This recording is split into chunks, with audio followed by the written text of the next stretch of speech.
تمہاری منزل یہ نہیں ہے کہ ڈگری مل جائے اور جاب مل جائے، یہ بہت چھوٹے درجے کی چیز ہے۔ میری، تمہارے وی سی صاحب کی، تم بچیوں کی، بچوں کی ایک ہی منزل ہے کہ یا اللہ تو راضی ہو جا۔ اللہ تجھے مرنے سے پہلے پہلے حاصل کرنا ہے، ڈھونڈنا ہے، پا لینا ہے، راضی کر کے مرنا ہے۔ لیتک تحلو والایام مریرۃ ولیتک ترضی والانام غضاب ولیت الذی بینی وبینک عامر وبینی وبین العالمین خراب ولیت الشراب من ودادک صافیا وشربی من ماء المعین السراب فاذا صح منک الود فالکل حین وکل الذی فوق التراب التراب۔ اللہ کو پاتے ہوئے جو سودا کرنا پڑے کر جاؤ۔ عبداللہ بن حذیفہ کو رومیوں نے پکڑ لیا، صحابی ہیں، ان کو آگ میں ڈالنے لگے تو وہ رو پڑے، تو لوگوں نے رومی بادشاہ سے کہا کہ یہ رو پڑا ہے، ڈر گیا ہے، ان کا لے آؤ، میرے پاس لے آؤ۔ ان کو واپس لائے تو رومن بادشاہ نے پوچھا کیوں روئے ہو، موت سے ڈر گئے ہو؟ کہنے لگے موت تو ہمارے لیے سب سے بڑا تحفہ ہوتا ہے، میں اپنی بے بسی پہ رویا ہوں۔ کہ کیا بے بسی ہے؟ کہ بے بسی یہ ہے کہ ایک جان ہے آگ میں گرتے ہی جل کے راکھ ہو جائے گی، کاش میرے جسم پر جتنے بال ہیں اتنی میری پاس جانیں ہوتی اور میں ایک ایک جان کو اللہ کے نام پہ قربان کرتا۔ آج مرنے کا مزہ نہیں آ رہا، اس پہ رویا ہوں۔ تو بادشاہ اتنا حیران ہوا، اس نے کہا تو میرا ماتھا چوم دے اور میں تمہیں آزاد کرتا ہوں۔ تو اس کا ماتھا چوما، انہوں نے چھوڑ دیا۔ 2000 سال پیچھے چلے جائیں، فرعون دنیا کا واحد انسان ہے جس نے کہا انا ربکم الاعلی، میں سب سے بڑا رب ہوں، اور اپنے آپ کے رب ہونے کا دعویٰ انسانوں میں صرف فرعون کا ہے۔ اس کی باندی مسلمان ہو گئی، موسیٰ علیہ السلام کا کلمہ پڑھ لیا، ایمان چھپتا نہیں، وہ پتہ چل گیا۔ فرعون نے اس کو پکڑوایا، اس کی 2 بچیاں، ایک دودھ پیتی ایک ساتھ چلتی، اور اس نے اپنے دربار میں کڑاہ میں تیل ڈلوایا، نیچے آگ لگوائی، تیل ابلنے لگا۔ جب وہ پوری طاقت سے ابلنے لگا تو اس نے فرعون نے اس عورت سے، اس باندی سے کہا یہ آگ تیرے سامنے ہے، جلتا ہوا تیل، موسیٰ کے رب کو مانے گی تو پہلے تیری بچیوں کو جلاؤں گا پھر تجھے جلاؤں گا، اور اگر مجھے رب مانے گی تو تیرے گھر کو سونے چاندی سے بنا دوں گا، تیرے گھر کو سونے چاندی سے بھر دوں گا۔ اللہ کا پا لینا یہ میری آپ سب کی معراج ہے، اور اللہ کو کھو دینا میرے آپ سب کے لیے ہلاکت اور تباہی ہے۔ سنو اس نے کیا کہا۔ اللہ نے اپنی محبت کو ماں سے تشبیہ دی ہے، باپ سے نہیں دی، اور چھوٹا بچہ زیادہ ممتا کو لیتا ہے۔ وہ کہنے لگی فرعون یہ تو میری 2 ہیں، میری 100 ہوتی تو اللہ کے نام پہ آج میں قربان کر دیتی۔ فَقْضِ مَا أَنْتَ قَاضٍ، کر جو تجھے کرنا ہے۔ تو پاگل ہو گیا، غصے میں کہنے لگا اس کی بڑی بیٹی کو ڈال دو۔ تو انہوں نے اس کو یوں ٹانگوں سے پکڑا اور وہ چیختی چلاتی ہوئی تھی۔ ماں کا ایک بول اس کی جان بچا سکتا تھا، اور پھر گھر جا کے توبہ کر لیتی اور کہتی اللہ مجھے معاف کر دے، میں نے کلمہ کفر کہا۔ اس کو ٹانگوں سے پکڑا ہوا ہے، اس کے ہاتھ نیچے جھول رہے ہیں، اور وہ اماں بھی کہہ رہی کہ مجھے بچا لو۔ ماں نے اپنی آنکھوں سے بچی کو تیل میں یوں ڈوبتے دیکھا، اور پھر وہ ابھری جیسے مچھلی تلنے کے لیے، جیسے مچھلی تلی جاتی تو باہر آ جاتی، اوپر آ جاتی، تو وہ ایسے بلبلے اٹھ رہے تھے۔ وہ ایک ہی لمحے میں اس کی تو جان گئی، ایک آنسو کا قطرہ اس نے نہیں نکلنے دیا اپنی آنکھوں سے، اور اپنے دل کو جب مضبوط کیا تو میرے رب کی غیرت، میرے رب کی رحمت محبت حرکت میں آئی۔ اللہ نے ماں کی آنکھوں سے پردہ ہٹا دیا، اور ماں نے اپنی بیٹی کی روح کو نکلتے دیکھا، اور وہ کہہ رہی ہے اصبری یا فَإِنَّ لَكِ مِنَ الْأَجْرِ كَذَا وَكَذَا۔ ماں جی ڈرنا نہیں، صبر کرو، جنت تیار ہے، جنت تیار ہے۔ اور شروع معصوم بچی کو تو پتہ بھی نہیں تھا کہ کیا ہونے والا ہے، اس کو پکڑ کے یوں ڈالا، اس کی تو آہ بھی نہ نکلی، اور وہ مچھلی کی طرح تلی گئی۔ اب پھر ماں کا کلیجہ پھٹا، اللہ نے پھر آنکھوں سے پردہ ہٹایا، اور انہیں اپنی بچی کی روح کو نکلتے دیکھا، اور وہ کہہ رہی اسبری یا فإن لک من الاجر کذا و کذا، ماں جی تھوڑی دیر کا صبر، جنت تیار ہے، جنت تیار ہے، جنت تیار ہے۔ اللہ کو پایا سب کچھ پایا، اللہ کو کھو دیا سب کچھ کھو دیا۔ جب اس کو پکڑ کے لے جانے لگے، اس نے فرعون کو دیکھا، فرعون اس کی آنکھوں میں آنکھیں نہیں ڈال سکا، نظریں نیچے ہو گئی اس کی۔ کہنے لگی میری ایک بات مانو گے، میری ایک خواہش پوری کرو گے؟ فرعون نے پوچھا کیا؟ کہ جب میں بھی جل جاؤں تو میری اور میری بچیوں کی ہڈیوں کو اکٹھے دفن کرنا، باہر پھینک نہ دینا، دفنا دینا۔ فرعون نے کہا تمہاری یہ خواہش پوری کی جائے۔ انہوں نے کہا پیچھے ہٹ جاؤ، میں نے اللہ کو جان دینی ہے، مجھے دھکا دینے کی ضرورت نہیں ہے، میں اپنے اللہ سے ملنے جا رہی ہوں۔ سبحان اللہ، جب اللہ مطلوب ہوتا ہے تو موت محبوب بن جاتی، جب اللہ کی نافرمانی ہوتی ہے تو موت سے نفرت ہو جاتی ہے، مرنا عذاب نظر آتا ہے۔ وہ چھلانگ مار گئی، اللہ اکبر کا نعرہ لگاتی ہوئی، ہڈیاں ادھڑ گئیں، گوشت ادھڑ گیا، ہڈیاں باقی رہ گئیں۔ فرعون نے کہا ایک ہی جگہ ڈال دو، سب کو دفن کر دو۔ دفن 2000 سال کے بعد بچوں بچیوں، 2000 سال کے بعد، موسیٰ علیہ السلام کے 2000 سال کے بعد جناب رسول اللہ صلی اللہ علیہ وسلم دنیا میں تشریف لائے۔ 40 سال کی عمر میں نبوت ملی، 50 سال کی عمر میں معراج ہوا، 2000 پلس 50، 2050 سال کے بعد میرے نبی کی سواری بیت المقدس جا رہی ہے، اور بیت المقدس پر جب وہ اوپر پہنچے ہیں تو مصر وہاں سے قریب ہو جاتا ہے۔ جب وہ اترنے لگے تو میرے نبی نے کہا جبریل جنت کی خوشبو آ رہی ہے، جبریل جنت کی خوشبو آ رہی ہے۔ کہاں سے آ رہی ہے؟ ابھی تو جنت اوپر ہے، ابھی تو اوپر جانا ہے، تو یہ زمین سے جنت کی خوشبو کیا آ رہی ہے؟ تو جبریل نے عرض کی یا رسول اللہ، فرعون کی ایک باندی تھی جو اللہ سے سودا کر گئی جان کا اور اپنی بچیوں کا، اس کی بچیوں کی ہڈیوں کو جہاں دفن کیا گیا ہے، یہ خوشبو جس دن انہیں دفن کیا تھا اس دن سے لے کر آج تک یہ خوشبو آ رہی ہے، اور یہ قیامت تک آتی رہے گی۔ اللہ اپنے نام پہ قربان ہونے والوں کی یوں قیمت لگاتا ہے، پہلے اپنی منزل طے کرو، پہلے اپنی منزل طے کرو، پہلے اپنی منزل طے کرو کہ مجھے اپنی زندگی کی سے لینا کیا ہے، مجھے اللہ کو پانا ہے، مجھے اللہ کو پانا ہے۔ میں نے اللہ کی قسم، اگر اللہ راضی ہے تو پھر موت سے بڑھ کر کوئی تحفہ نہیں، اس سے بڑھ کر کوئی خوبصورت پیغام نہیں، اور اگر اللہ ناراض ہے تو موت سے خوفناک کوئی پیغام نہیں۔ عمر بن عبدالعزیز 3 بر اعظم پر حکومت کی، عمر بن عبدالعزیز، بنو امیہ، مروان 9 مہینے حکومت کی، اس کا بیٹا عبد الملک بن مروان 21 برس حکومت کی، اس کا بیٹا ولید 10 سال حکومت کی، اس کا بیٹا سلیمان 2.5 سال حکومت کی۔ اسی تخت پر بیٹھے عمر بن عبدالعزیز۔ پہلے چاروں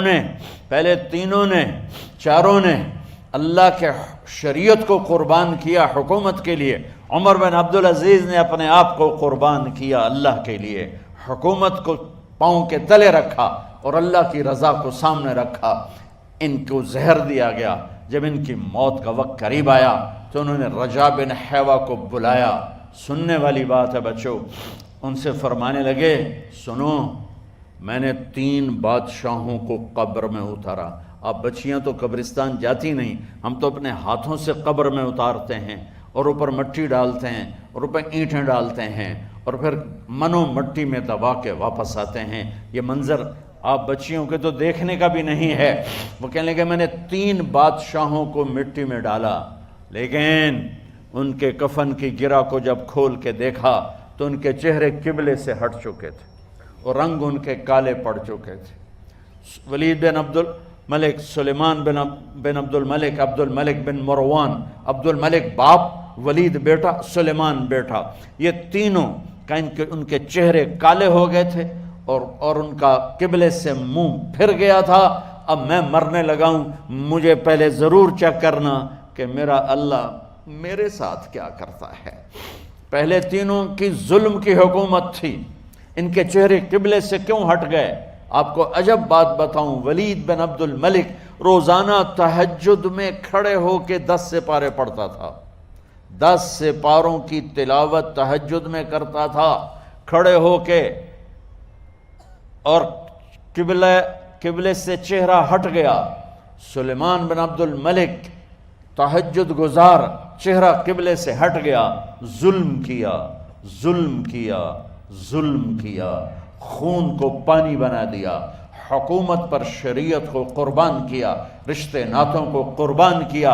اللہ نے قبلے سے چہرے، نمازیں منہ پہ مار دی، روزے منہ پہ مار دیے، حج زکاتیں منہ پہ مار دی، تہجد ان کے منہ پہ مار دی، اور ان کے چہروں کو قبلے سے ہٹا دیا اور رنگ کالے کر دیے۔ عمر بن عبدالعزیز نے اسی سلطنت کو عدل سے بھر دیا، اسی سلطنت کو عدل سے بھر دیا۔ کیسی سلطنت کی؟ جب گورنر تھے تو 60 اونٹوں پہ سامان چلتا تھا، جب امیر المومنین بنے تو بچے کہنے لگے ماں سے، بچے بچیاں 12 تھے، ماں سے کہنے لگے کہ عید کا موقع آ رہا ہے، ابا سے کہو ہمیں نئے کپڑے تو لے کر دیں۔ ان کی ماں کا نام ہے فاطمہ، بچوں کی ماں کا نام فاطمہ بنت عبد الملک۔